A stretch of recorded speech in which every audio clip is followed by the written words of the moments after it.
Introducing the all-new Corolla. It is undoubtedly difficult to put a dollar amount on the cost of a tragedy that has affected so many lives.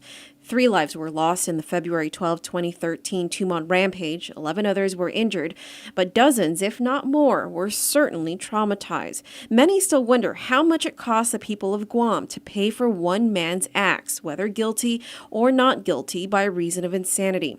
According to expense reports provided by the Guam Visitors Bureau and the Attorney General's office, it cost the island $350,000, and that does not include salaries and overtime for AGO employees.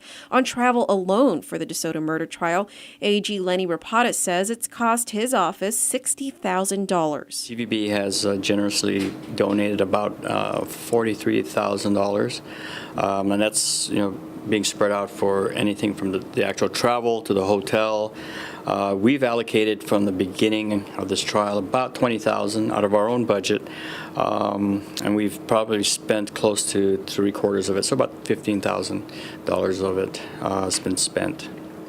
So total about $60,000 closest. In fact, says Rapadas, the $15,000 the AG's office has spent out of its own budget for the DeSoto trial well exceeds the annual travel budget for the entire AG's office. We knew from the very beginning that this would be an unusual case, not in the sense that of what was charged and what was alleged, but in the sense that we have a large number of victims that are from off-island.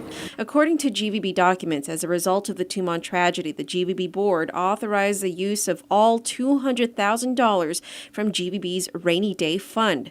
The money was used to pay for funeral expenses, hotel expenses, airline tickets to fly the victims and their families back to Japan, and bereavement. That fund was wiped out within a few months of the tragedy. GVB then created the 212 Memorial Fund, collecting $130,000 in business and community donations. So far, nearly all $130,000 of that fund has been spent, according to GVB documents. Yeah. And did that help?